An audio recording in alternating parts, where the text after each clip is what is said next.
ఈరోజు మనం బ్రిటిష్ వాళ్ళు ఇండియాను ఆర్థికంగా ఎలా దోచుకున్నారో ఆ పద్ధతుల వెనుక ఉన్న అసలు కథను చూద్దాం. కొన్ని ఫ్యాక్ట్స్, నంబర్స్, అసలు ఏం జరిగిందో క్లియర్గా అర్థం చేసుకుందాం.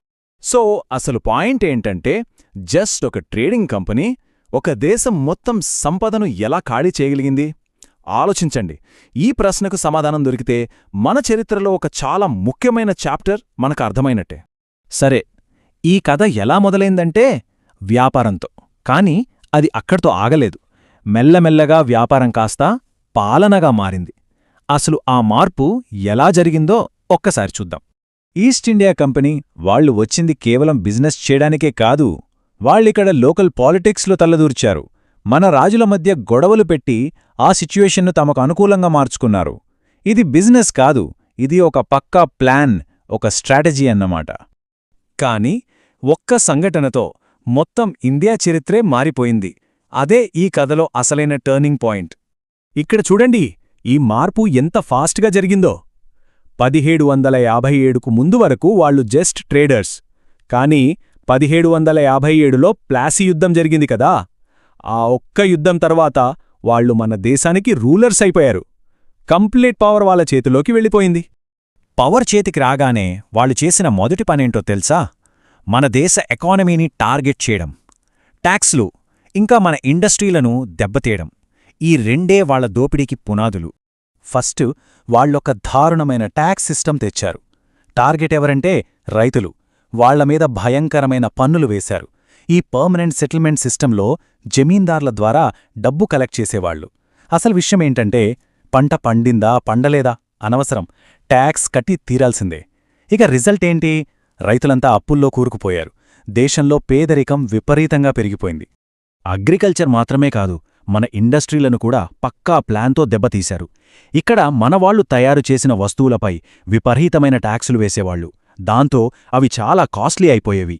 అదే టైంలో బ్రిటన్ నుంచి తెచ్చిన వస్తువుల మీద చాలా తక్కువ ట్యాక్స్, సో అవి చాలా చీప్గా దొరికేవి. దీనివల్ల మన బెంగాల్ చేనేత పరిశ్రమ ఎంతలా దెబ్బతిందో మాటల్లో చెప్పలేం. సో ఓవరాల్గా ఏం జరిగిందంటే, ఈ పాలసీల వల్ల ఇండియా ఒకప్పుడు మ్యానుఫ్యాక్చరింగ్ నేషన్, అంటే వస్తువుల్ని తయారు చేసే దేశం, అలాంటిది కేవలం రా మెటీరియల్ సప్లయర్గా, అంటే ముడి సరుకులు పంపే దేశంగా మారిపోయింది. మన వనరులు వాడుకుని మన మార్కెట్నే నాశనం చేశారు. సింపుల్. సరే, ఇంత దోపిడీ వెనుక ఉన్న అసలు టార్గెట్ ఏంటి? ఒక్కటే, ఇండియా సంపదను మొత్తం ఇంగ్లాండ్కు తరలించడం. దీని వెనుక ఉన్న థీరీని ఇప్పుడు చూద్దాం. ఈ కాన్సెప్ట్ పేరు డ్రెయిన్ ఆఫ్ వెల్త్. అంటే ఏంటంటే, ఇండియా నుండి సంపద, వనరులు అన్నీ వన్ వేలో ఇంగ్లాండ్కి వెళ్ళిపోవడం. మనకు తిరిగి ఏమీ రాదు, ఏమీ లేకుండానే అంతా తరలిపోవడమన్నమాట.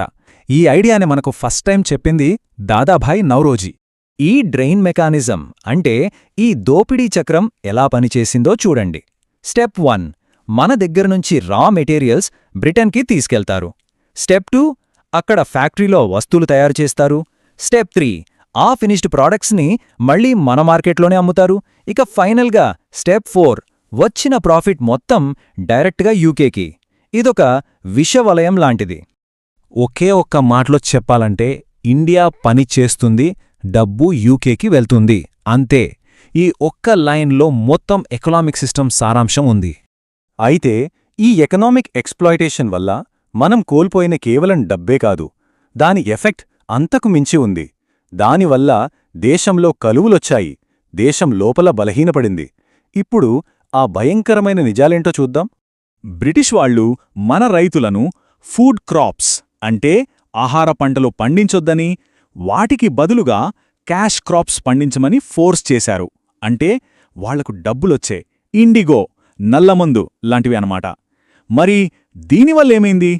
తిండి పండించే భూమి తగ్గిపోయింది. దాని డైరెక్ట్ రిజల్ట్ ఫుడ్ షార్టేజ్, అంటే దేశంలో భయంకరమైన కరువులొచ్చాయి. దీనివల్ల జరిగిన నష్టం ఎంత తీవ్రంగా ఉందంటే, ఉదాహరణకి 1943లో వచ్చిన బెంగాల్ కరువులో లక్షల మంది చనిపోయారు. లక్షలు, ఆలోచించండి. అది జస్ట్ ఒక నంబర్ కాదు, అదొక పెద్ద మానవ విషాదం. ఇందులో మనసుని మెలిపెట్టే నిజమేంటంటే, ఒకవైపు మన ప్రజలు ఆకలితో చనిపోతున్నారు, అదే సమయంలో బ్రిటిష్ వాళ్ల గోడౌన్లు మాత్రం ఫుడ్తో నిండిపోయి ఉన్నాయి. అంటే కావాలనే ఆహారాన్ని దాచిపెట్టారన్నమాట. ఇది కేవలం వాళ్ల పాలసీ ఫెయిల్యూర్ కాదు, ఇది అమాననీయం. ఇక్కడ మనం ఒప్పుకోవాల్సిన ఒక ఇబ్బందికరమైన నిజం కూడా ఉంది. ఈ దోపిడీ సిస్టమ్ని అమలు చేసింది చాలాసార్లు మన భారతీయులే. సోల్జర్స్గా, ట్యాక్స్ కలెక్టర్స్గా.